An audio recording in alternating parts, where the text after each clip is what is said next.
So I just want to talk to you here about a blender. So this is one of my favourite ones. It's by KitchenAid. It's got a plastic jug, which I like, and a blade in the bottom. There are some pitfalls with blenders, so you just need to make sure you're safe with them. You always need to make sure you've got the lid on, for example. So what you do is you plug it in, turn it on, and then what you've got here is you've got a button that's the on-off button, and then you can see here these different pictures represent different speeds at which the blade goes around, which results in different textures of your mixture that's in here.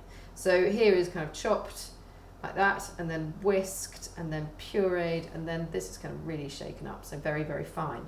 And there's a pulse button if you just want to do it intermittently.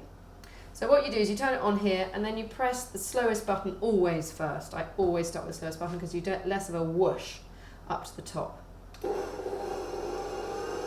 And then you just go through, you can hear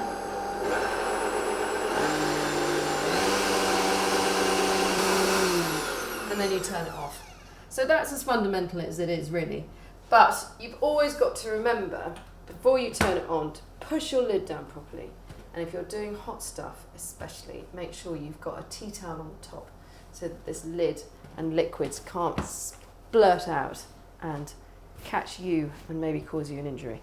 Now, because I'm short, and this is quite high up, I tend to do this in a sink.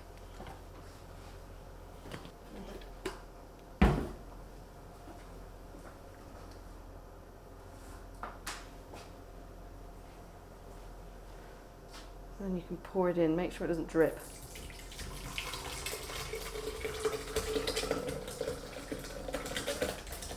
Now the other thing I don't want to do is overfill that so much. So I'm going to leave it at 3/4 full.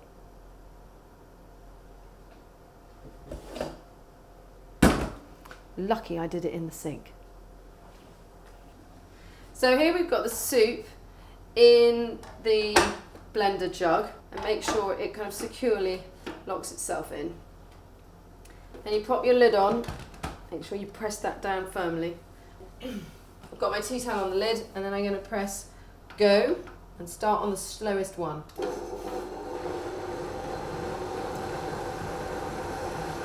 going to go halfway up.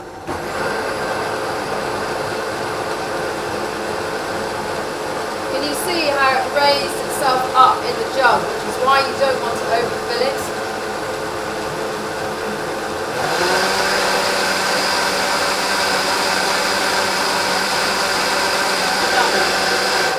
So the faster that blade goes round, the higher up the liquid in the jug goes. That's why you mustn't fill it more than 3/4 full. So what I'm going to do is take this lid off very carefully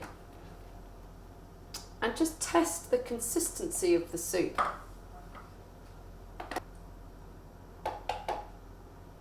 So the consistency of that is perfect for what I'm after. If you want it to be smoother, then you just blend for longer. But that is how I use a blender for hot soup, and you can use it for cold things too.